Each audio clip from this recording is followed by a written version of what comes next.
everybody. Welcome to another episode of On the Waterfront, sponsored by Waterfront Logistics. I'm your host, Weston LaBar, and I'm here today with Mike Robinson.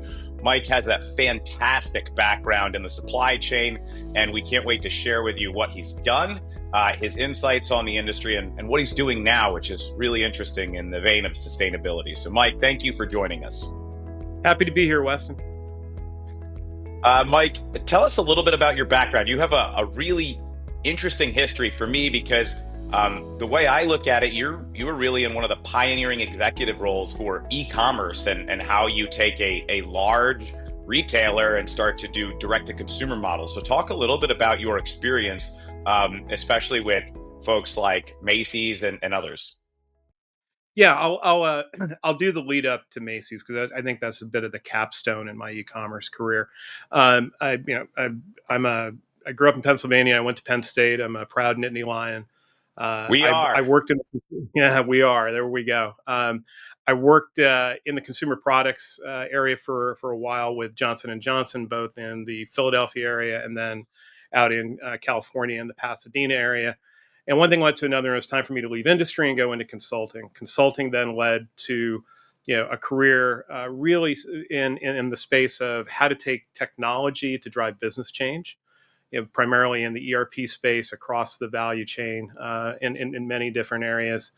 And then one thing led to another, and there was a knock on the door that said, now we want to figure out how to build, e-commerce systems for that first generation of retailers that were doing that. It was a boutique firm here in San Francisco that I joined that kind of introduced me to retail. And all of a sudden I found out I loved it. And from there, actually went back to Big Five Consulting. But I always had this desire to get back into e-commerce, and there was another knock on the door saying, Gap is looking to re-platform, to change their systems, to change their processes, to take these multiple brands and figure out how to operate them a little bit more efficiently in this channel. And we're going to hire you guys to help. And then at some point, I decided to join them and help further. From there, I got tapped on the shoulder to go to Macy's, and Macy's was had built a very good business in e-commerce. It was about a $700 million channel by the time I got there, but there was a recognition that they needed to turbocharge it and hit the market right, hit the investment right, hit the desire right. And in the 8 years I was there, we were able to grow the channel from 700 million to 7 billion. And there were many growth challenges that go along with that, right? In terms of, what would originally had been born out of shipping everything from stores now became shipping everything from high velocity DCs to all of a sudden shipping everything from high velocity DCs and stores, right? And so we had to go through the omni-channel question as we went through that. Back in 2018, I decided to leave Macy's at that point and start phase 2 of my career, and have been focused on advisory for startups in the customer experience space, have done some corporate board work with a public company, helping them to take what was a consumer products company and build a direct-to-consumer channel. And then about 4 years ago, a friend of mine tapped me on the shoulder and said, I got an idea for a company in the sustainable fulfillment space. And that's the eighth notch, which we'll spend a little bit of time talking about. Yeah, the eighth notch, also known as T8N, which for anybody that's Googling what the eighth notch does or wants to learn more about, you can also look up T, the number 8, and N. But, what a cool conversation to have here. Two Pennsylvania guys moved to California in different areas of the supply chain. You're figuring out how to get goods from really a manufacturing center all the way through the fulfillment process, the distribution process to direct to consumer at home. Me on the other side, trying to figure out how to help solve those problems, boots on the ground for you with actual equipment. And here we're doing it in the wake of our Super Bowl champion Philadelphia Eagles. Go Birds. So I just think this is so appropriate, Mike. And I'm really glad to have you here. Before we hop into what the eighth notch or T8N does, because Sure. I think everybody is very interested in sustainability and what is sustainability? How does sustainability work?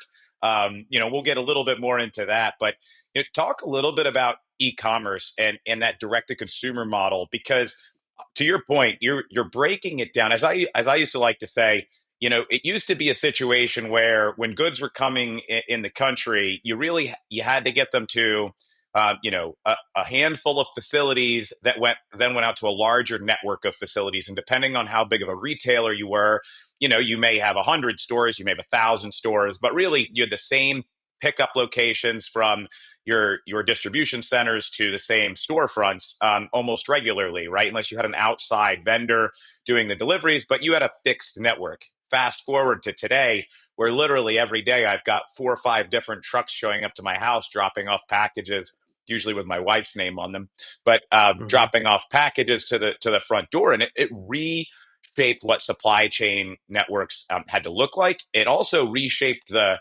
consumer and what the consumer expectation was, right? Because I think back to going Christmas shopping, for instance, as a kid, and I would go to the mall and we'd walk through and look at different stores. And guess what? If the mall didn't have it, we didn't buy it. Nowadays, if you can't get it to your customer in 24 hours, it feels like, or whatever they've deemed as a reasonable amount of time, and the Amazon effect created that 24-hour expectation, um, they're going to go to the next website and see who has it in stock and who can deliver it quickly. So, for a traditional retailer like Macy's, who was so big, and had such a loyal customer base going to the store because it was a great place to do the types of shopping and get all types of different goods, from household, cooking items to clothing.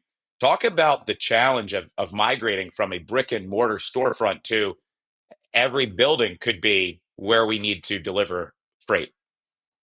Yeah, it was a really interesting challenge, and I think most retailers are still going through it. It's just not talked about as much, right? It's the how do I get inventory as close to my customer as possible, right? But how do I also make those inventory choices, right? Because it is an infinite number of combinations and permutations around what you might want in Southern California versus what I might want in Northern California, right? So being able to think through inventory positioning is definitely one of the challenges. And I think the rise of AI, I mean, definitely the rise of analytics, right, has helped with that.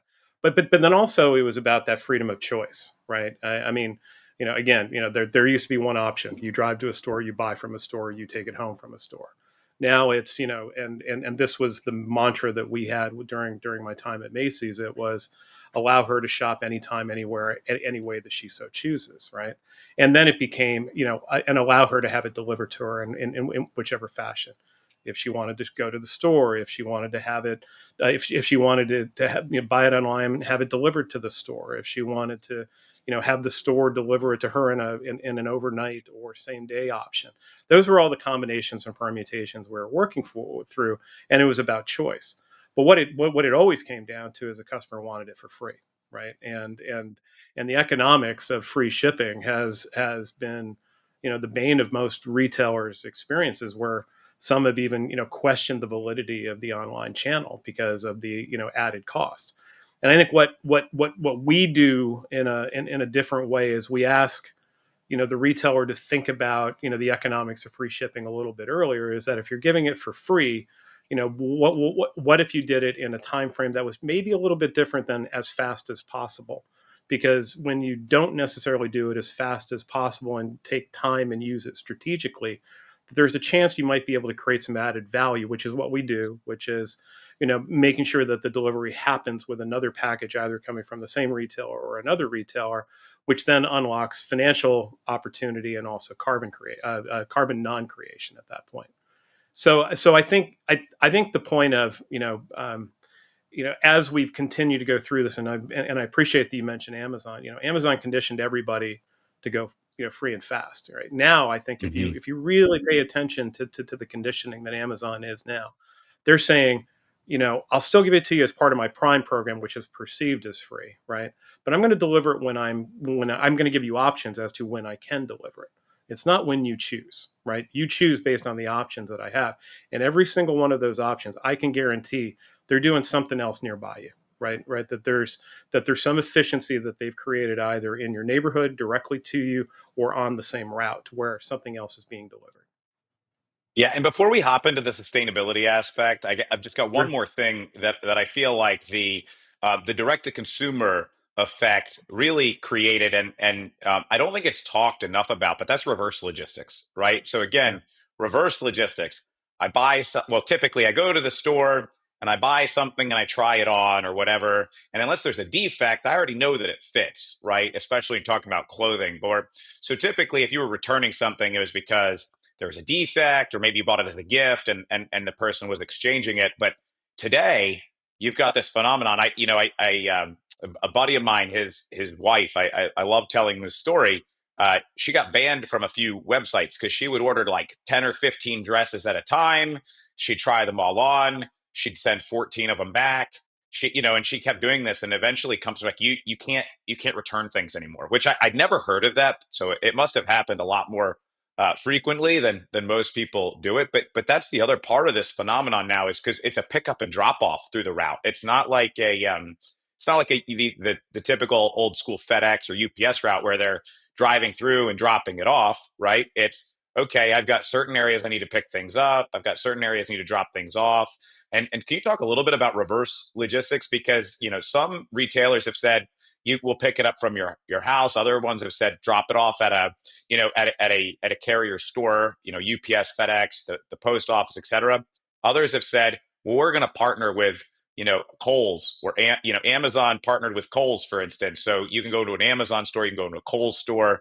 Talk a little bit about the impact of reverse logistics, because I think that also has a huge impact on carbon and sustainability.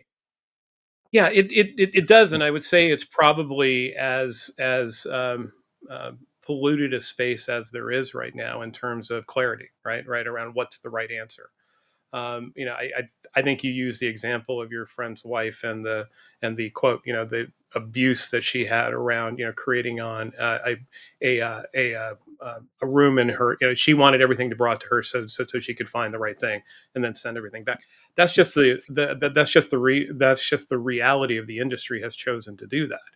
And unfortunately, sooner or later they started to recognize, that it doesn't always work, right? I abuse that problem as well, right? I mean, if you made it easy for me, I'll do it.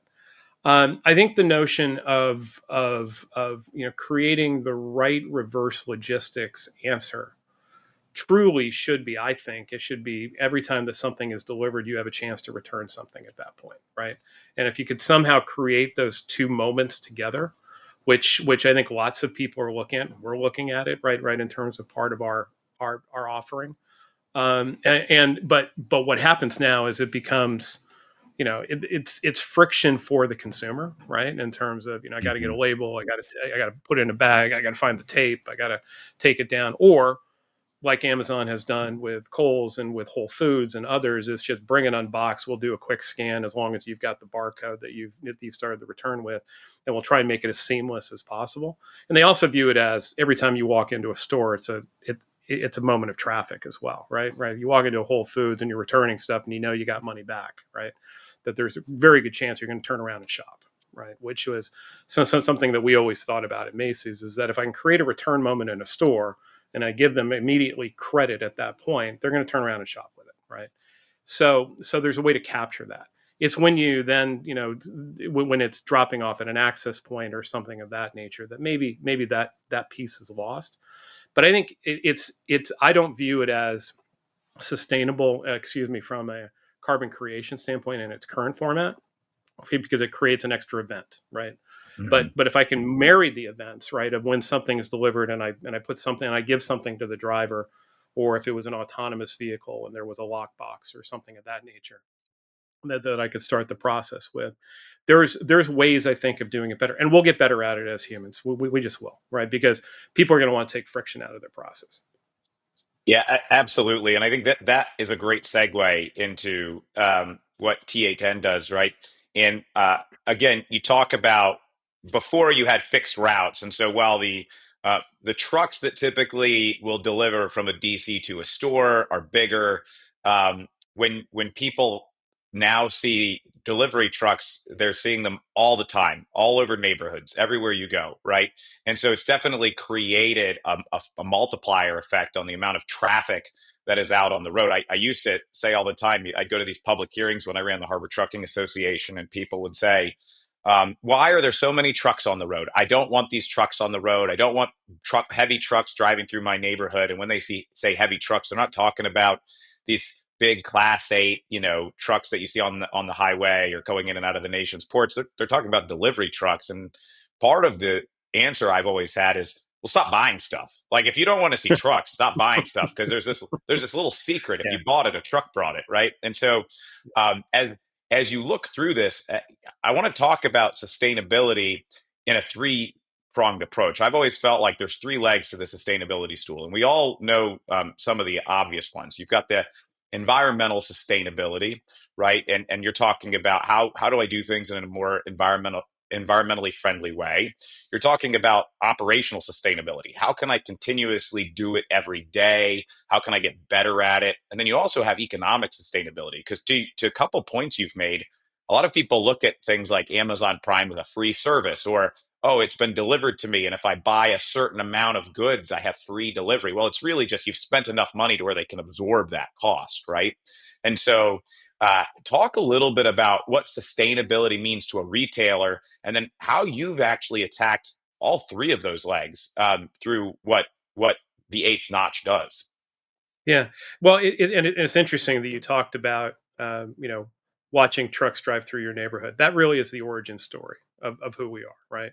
The founder, Jamie Sapp, and I were over in his suburban neighborhood, which is a suburb of the city here in San Francisco.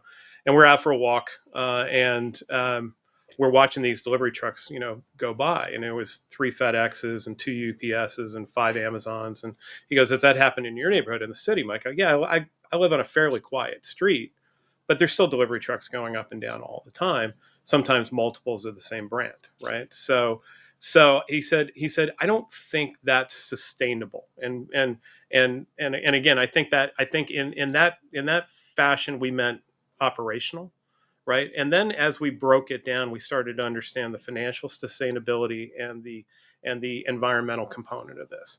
And so we said, he looked at me, he said, "Do you think that we could build a business around that?" And I said, "Build a business to do what?" And he said, "Take trucks off the road, right? Minimize routes, shorten days of delivery, to be able to do that." And that's what we set out to do. And so the premise of what we do is really about trying to give capacity back to the business, right? Because we're minimizing the number of events that occur. We every time that we can, take an event out, a delivery stop, as it's called, that there's financial savings associated with that. And then the smart industrial engineers of the company that we work with, because we work with one of the two major package carriers in the U.S., did the work and said, every time that truck doesn't need to stop, driver get out, get back on, start up, and move to the next stop, it's about 800 grams of CO2 that is never created, right? And we figured, if we can do this at scale, right, it's hundreds of millions of dollars of saving. It's a significant amount of operational capacity given back, and it's millions and millions of tons of CO2 that's never created. The key is to get to that scale, right? Because what it requires is cooperation upstream at the retailer level, which I'll talk about at any point you want to. Well, why don't we hop into that? Because Okay. again, I think when most people think about, first of all, when people hear the word sustainability, they just think of one thing, and that's emissions, right? Especially here in Yeah. California.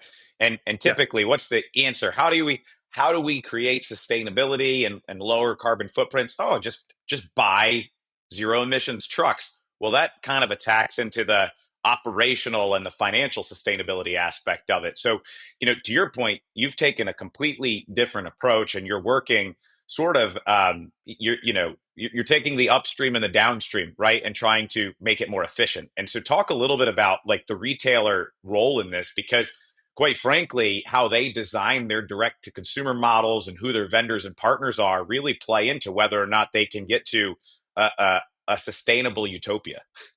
Right. Right. And again, it's never going to be perfect, right? But if there's a portion of it, and we look at, the value that we create is somewhere between 15 and the low 20% of the time that we can find a moment of value. And I'll talk about that. And it really was the breakthrough that we had with the carrier that we're in business with, because they said that we've been trying to break the back of this for the longest time, right? We've been trying to get upstream into the retailer because that's where the change needs to happen, and we just can't break through. And we said, well, what if we took that on? Because we're we're neutral in this, right? Right. Our goal is to find value and not necessarily create challenges. But effectively, well, what it is we analyze every new e-commerce order that's coming through, every line item that's coming through that's going to generate a shipment. And by analyzing those, we're looking at the time in transit from where it's going to start its journey to where it's going to end its journey. We also have access to everything on the carrier side that's currently in motion or in flight. Going and because of the velocity of every shopper in the US, you're shopping for multiple retailers having boxes coming at you at all times. Our goal is to find something that's already in motion and find something that's about to start its journey and say, when should I inject it into the network to be able to be able to then be delivered into the final sort hub at the same day, and on the back of the truck at the same time, and into the driver's hands when they get to your address. And as I mentioned, 15 to 20% of the time that we can do that. The challenge is, and the thing that we always focus on is what you mentioned before. Amazon is the number one retailer, has conditioned every retailer to believe I've got to run real hard, I got to run real fast, I got to ship everything as quick as possible, and I just got to, and hopefully the network will deliver it as quickly as it can, even though they should know exactly how long it's going to take because it's pretty predictable. Um, and what we're saying is you have to break the back of that notion that speed is the only value creator, right? You've created this implicit contract, or in some cases explicit contract with the consumer, that it'll deliver in the next 5 to 7 days. You rush to take advantage of the front end. We're saying be thoughtful and take advantage of the back end of that, because if you do that, I can get that delivered still within your customer promise window. I can get you financial savings associated with that because carrier is willing to work with the retailer as part of their contract to give them some financial benefit. And we know there's that 800 grams of CO2, which now becomes a shared metric, which the carrier can report and also the retailer can report. And all we're doing is, I'm not asking you to buy credits. I'm not asking you to change vehicles. I'm not asking you to change your network. I'm just asking you to work in a more collaborative fashion and take waste out of the system. Yeah, so Mike, let's actually get into the how, right? Let's talk about how TA10 does this because you guys leverage data and different types of machine learning and AI, and most people don't most people think of AI as, oh, this is some software I just plug into what I'm doing and it makes me smarter. But there's actually a architecture process that comes with AI, and it comes with what types of AI are you using? How do you stack AI? Really, if you think about it, um, if you have a finance department, you have people that are in accounts payable, you have people that are in accounts receivable, you have people that are putting together the P&Ls and so on and so forth, right? And AI is kind of the same way. You find the type of AI for the specific application. You try to make sure you have the data to teach that AI through machine learning. And if you're able to stack enough of that together, you can put what's called large language modeling, or LLM, right on top of it. And that's when you can get into this holistic ecosystem approach where you can get into predictive analytics and all these fun things where AI really is helping make the jobs of people easier by doing multiple scenario planning at the same time, taking into consideration butterfly effects, et cetera.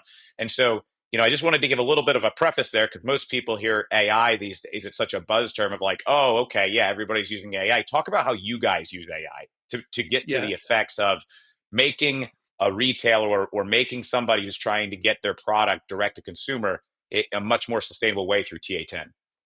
Yeah, we're building our AI capabilities. I would say that we take a simplistic view to it at this point because of the data sets we're working with, right? It's the information that the retailer has in terms of orders that are about to ship, and I have access to everything that's already currently in flight.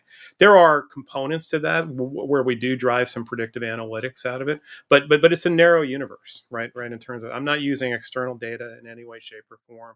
I'm using really practical data. Now, one we have talked about, and if you could see my product roadmap over here on the right, there's about 4 or 5 other data sets that we want to start layering in to increase the intelligence of the AI, because there is how are the routes performing, right? Weather, right? In terms of things of that nature. There's a whole host of things. And also, well, one of the things that we do with the retailers is, we ask them to allow us to hold their orders for a period of time, right? Which is very, very difficult for a retailer to do, right? That they like to execute the sale as quickly as they can, and feel comfortable that, as long as I pick, packed, and shipped it, I've got that customer, set up, and they can't cancel it, I can't lose the inventory, or I can't have some other problem occur. We're asking them to hold it for a period of time. We're being very predictive about the types of orders, where they're going, the addresses associated with, which is where we're spending a lot of time doing some analytics around, in terms of the velocity of deliveries that are happening to every address in America, that allows us to kind of prune that pool of orders that we have. But I would say, look, it is not black box. It is not Gen AI. It's not Chat GPT. There are plenty of other applications for that. This one isn't for that, right? At least not yet.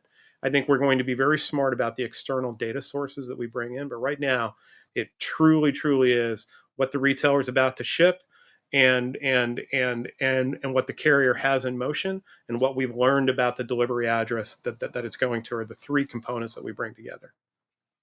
Yeah, so really, it's if I can, it's inventory combination combined with geospatial planning and routing, right? And trying to make sure that you're densifying the routes. So Yeah. as consumers' packages are being delivered, you're trying to be smart and say, okay, and I'm really going to dumb it down, right? So if you think about it as a city in San Francisco, you have different quadrants and different neighborhoods, and you're trying to create density to say, okay, well, Mike's neighborhood has 10 people that have ordered packages. We can deliver all 10 3 days from now. So let's try to consolidate that. That is ultimately where we will end up. Right now, we're direct address to you, but Got it. proximity is exactly the next piece. And then you mentioned the inventory. It's also, we may get into the business of choosing where it ships from, instead of having it, told to us by the retailer. We may make a recommendation based on all of the other factors. Most retailers do it based on, probably in most cases, geographical, than anything else. In some cases, it's margin as well, if they've got things in stores that are on markdown. But that there may be a completely different reason why we would say choose this origin versus that one. Haven't gotten there yet, but those are all things that, as we go through this, and truly it's the optimization of the final mile, right, in terms of where it's coming from, how it's getting there, and also everything else in terms of the basket of things that are being delivered around it. Yeah, and before we go into the last question, I want to remind everybody you're listening to On the Waterfront, brought to you by Waterfront Logistics. And we're here today with Mike Robinson from TA10. So, Mike, we've kind of discussed, I would say, the operational sustainability. Less trucks on the road means you have less assets to maintain and to route every day. You're talking about environmental sustainability. Less trucks means less emissions, right? Smarter route planning, et cetera. Now let's get into the financial one, because there's some obvious financial benefits from what you're doing, but really there's a multi-stream way for a retailer, if they work with you, to capture savings. Do you want to talk a little bit about that? Because as I like to Sure. say, yeah, you can't do good unless you're doing well. It's an old adage, but companies are for-profit companies, and quite frankly, all of the great initiatives that they want to do, they need to be profitable to actually undertake those. Money, contrary to popular belief, doesn't grow on trees. So talk about how you work with retailers to achieve those goals of reducing their carbon footprint, better servicing their customers through a better operational planning. And now I can do that because I'm saving money. Talk about that. Yeah, and that really was the first trigger for this. Everything else became add-ons to it, and I think it's still the first trigger in many cases, because in a free shipping world, every penny that you spend is margin destruction, right. So, and most people feel that the only way to compete is by free shipping, even though I think we all know that Prime is not free, right? Even though that is the competitor.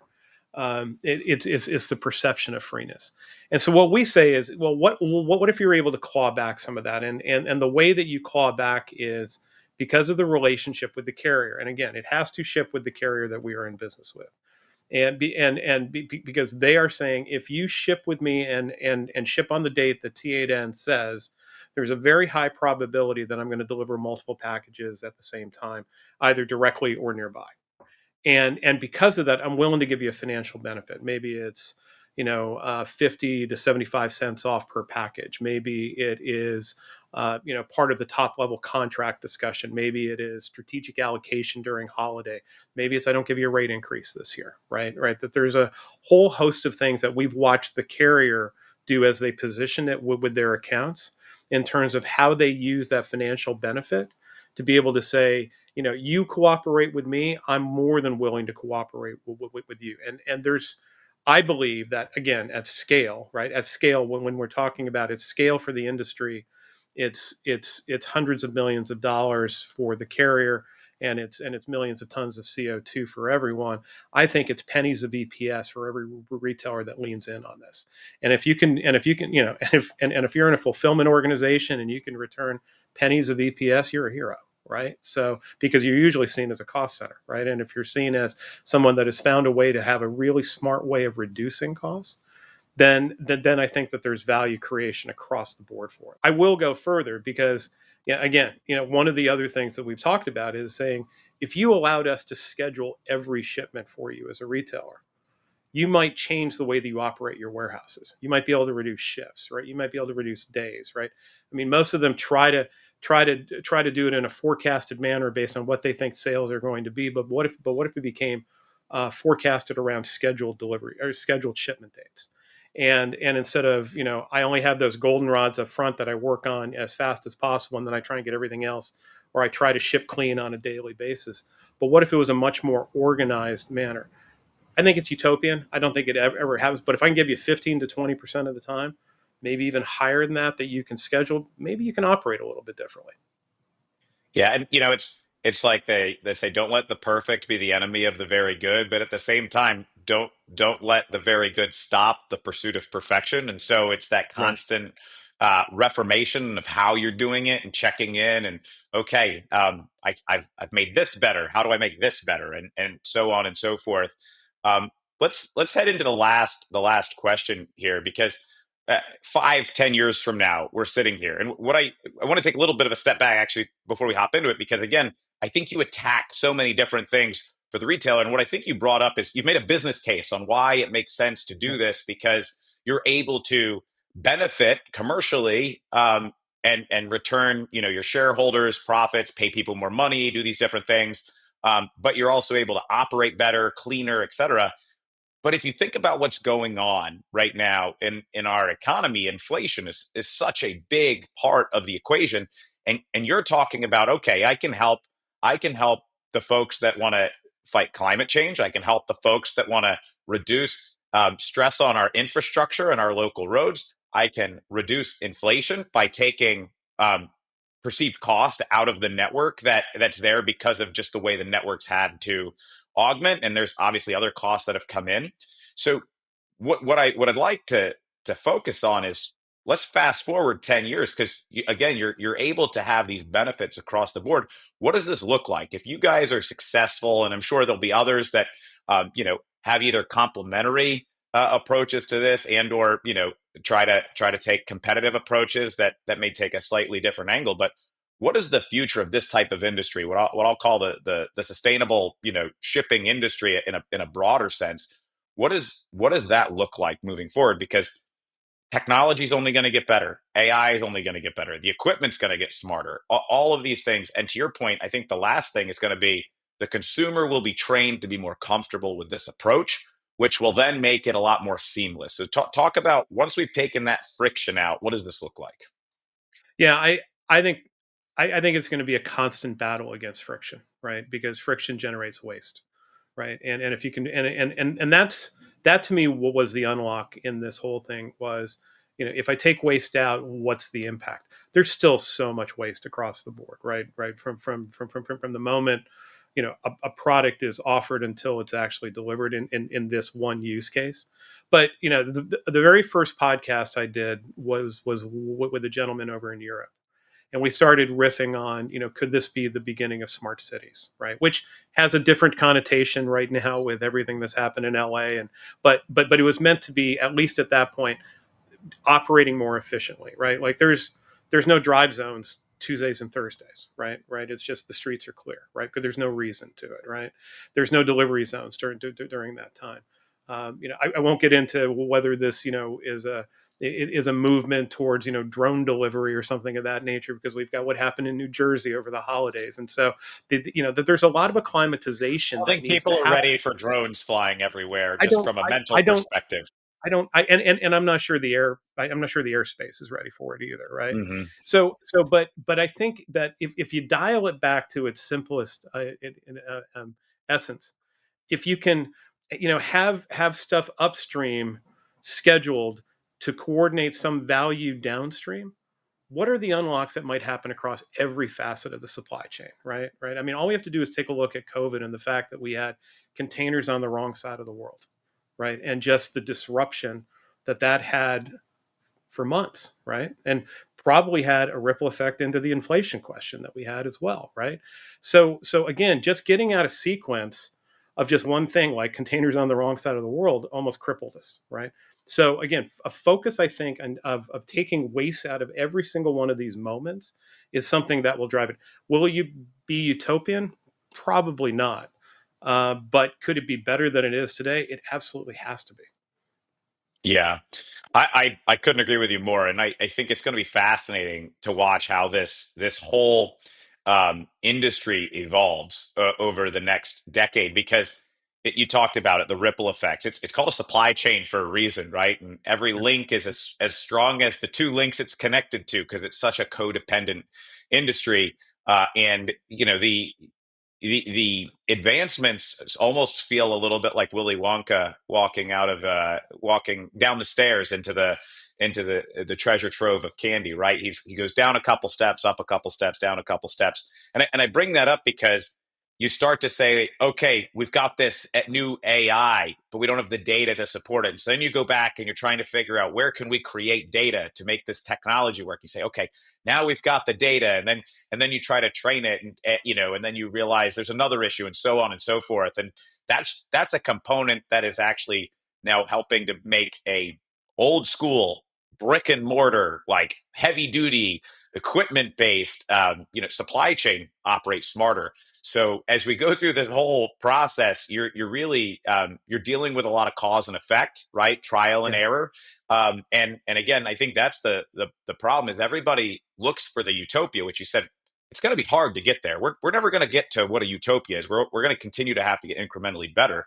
But as you're going through this process, you're going to say, okay, we need to be able to make it better without breaking some component of this supply chain. And I think that's the part that we've seen, right? Is folks want to boil the whole ocean, and with the addition of AI, they think we can solve it all by just throwing AI on top of it. But really, we're at this foundational space or moment in time of saying, what are the things we can fix today with the data and the technology that we have?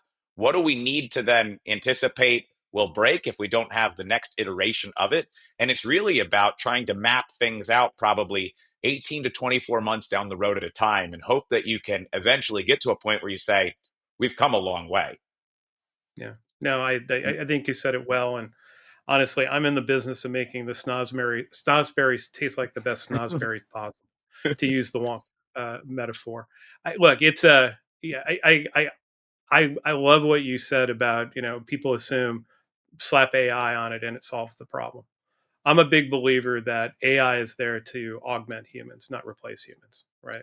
It's there to give me better information to make better decisions, or to take out the mundane, right? But at some point, the human ingenuity, the human intuition the human creativity is going to have to come in there to truly, truly solve the problem. We created the problem. We should be able to find a way to solve it. Absolutely.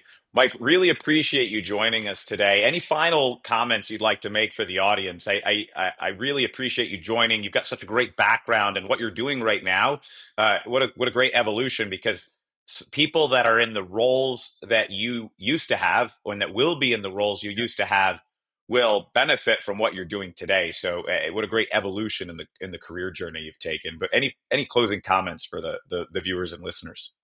Yeah, I mean, I'm on the podcast tour to bring people aboard the pirate ship with us, right? So, if you're interested in learning more about how we, take waste out and provide, both hard financial savings and hard carbon savings around final mile delivery, reach out, right? T8N notch or T8notch.com is our website. You can find me on LinkedIn. I'm the Mike Robinson in San Francisco, or you can follow us on LinkedIn as well, T8 Notch.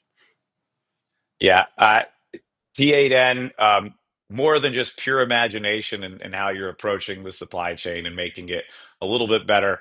Again, thank you to Mike Robinson for joining us. I'm Weston LaBar. Thank you for listening to another episode of On the Waterfront, brought to you by Waterfront Logistics. We'll talk to you next time.